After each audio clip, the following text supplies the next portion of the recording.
बारिश होती है तो बाज बादलों को चीर के ऊपर चला जाता है। वो बारिश से नहीं घबराता है। पानी में अगर आप अंडा को डालेंगे तो उबल के वो हार्ड हो जाता है। आलू को डालेंगे तो अपने आप को पिघला के नरम कर लेता है, लेकिन चाय पत्ती डालेंगे तो पानी को बदल देता है। तो हमें परिस्थितियों से नहीं घबराना है, परिस्थितियों को अपने कदमों की तरह कुचल के रख देना है कि देख तुझसे मेरे हौसले कितने बड़े हैं। और उसको भी लगे, परिस्थितियों को भी लगे और आसमान और तारों को भी लगे कि नहीं भैया हिंदुस्तानियों से नहीं टकराना, क्योंकि यहाँ चीनी हथौड़ी वाला भी उठाता है तो पहाड़ चीर देता है। क्या बात है, बहुत बड़ी बात सर। यहाँ पे जब बात युवाओं की हो रही है तो एक बात पूछना लाजमी बनता है कि आज बेरोजगारी एक बहुत बड़ी समस्या बनी हुई है देश के सामने।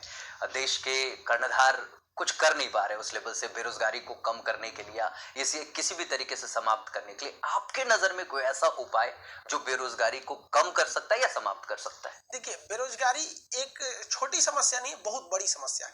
इसमें कई लेवल पे सुधारना है। जैसे जिसको प्राइवेट सेक्टर में जाना है उसके पास कोई प्रॉपर, अभी मान के चले किसी व्यक्ति को करना है कि हमें टाटा कंपनी में जॉब करना है, तो टाटा ज्यादातर वो मैकेनिकल में दिया। अलग बात है कि उसका टीसीएस भी है टाटा की हर सेक्टर्स में, लेकिन ज्यादातर उसमें मैकेनिकल सेक्टर में जाता है। तो उसके पास अगर मान के चलिए वो बीटेक नहीं किया हुआ है या फिर कोई बहुत बड़ा डिप्लोमा नहीं किया, तो कोई ऐसा कोई कॉलेज या कोई ऐसा ट्रेनिंग सेंटर है जहां पे उसको उस लेवल की ट्रेनिंग दी जा सके, जहां पे वो डायरेक्ट रिक्रूट कर सके? नहीं है उसके पास। उसको खुद बेचारे को जाके किसी के हेल्पर बन के धीरे धीरे सीख, ऐसा कुछ है नहीं। लेकिन चाइना में क्या, आपको ड्राइंग बनाना है ना तो उसके पास प्रॉपर एक यूनिवर्सिटी है ड्राइंग की। आप वहां ड्राइंग बनाइए, एक बेहतरीन आर्टिस्ट बनिए और उसके बाद आप जाके सेटल हो सकते हैं। यहाँ आप ड्राइंग बनाइए, लोग गाली देंगे मोहल्ले का, क्या कर रहा है तुम, पोस्टर साटेगा है नहीं ना वहां पे। तो उसने बेहतरीन ढंग के उसको ऑर्गेनाइज कर रखा है। यहाँ पर हम लोग क्या कुछ खास ऑर्गेनाइजेशन है नहीं, हमें खुद लड़खड़ा के सीखना रहता है लड़कों को। वो तो लड़के इतना ठोकर खा जाते हैं कि ठोकर भी शर्मा जाता है, कहता है आप कितना ठोकर देंगे इसको, कहीं ना कहीं सेटल करा ही देते हैं इसको।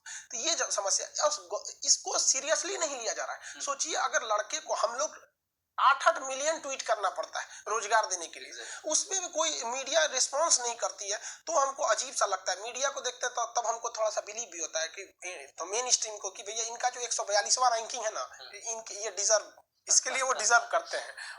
तो जब तक आप मुद्दों को नहीं उठाएंगे तब तक नहीं होगा। और हर सेक्टर की जॉब की देखिए, हमारे देश की समस्या क्या है कि जो लोग कहते हैं कि जनसंख्या समस्या है, ठीक है, वो जनसंख्या तब तक ही समस्या रहती है जब तक वो भीड़ है।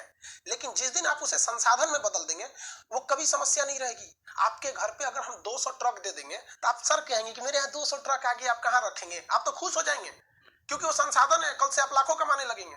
तो हमारे देश की 140 करोड़ जो जनसंख्या, इसे आप आदमी बना के रखें चुपचाप घर बैठने के, उन्हें स्किल दीजिए और उसको जब डेवलप देखिए कितना आज विदेशों में वर्किंग की कितनी जरूरत होती है। यूरोप में यहाँ पे आप वेल ट्रेंड देके वहां से डायरेक्ट कांटेक्ट रखिए कि भाई अगर यूरोप में किसी को जरूरत पड़ती है तो आपके भारत सरकार अप्लाई करें यहाँ पर और एक ऑर्गेनाइज तरीके से भेजिए उनको। आप केवल क्यों ये सोच रहे हैं कि हम भारत में ही रखेंगे उसको? कोई बेहतरीन तरीका है नहीं है। एग्जैक्टली, बहुत बड़ी बात है सर। मतलब आपने बेरोजगारी को लेकर के जो बात कही है, कहीं ना कहीं अगर प्रयास किए जाए तो इसे कम जरूर किया हो सकता है सर। आपका अगर होटल है ना, आपका होटल अगर जोमेटो पे लिस्टेड कर देते हैं तो आपका रात 12 बजे तक खाना खत्म हो जाएगा।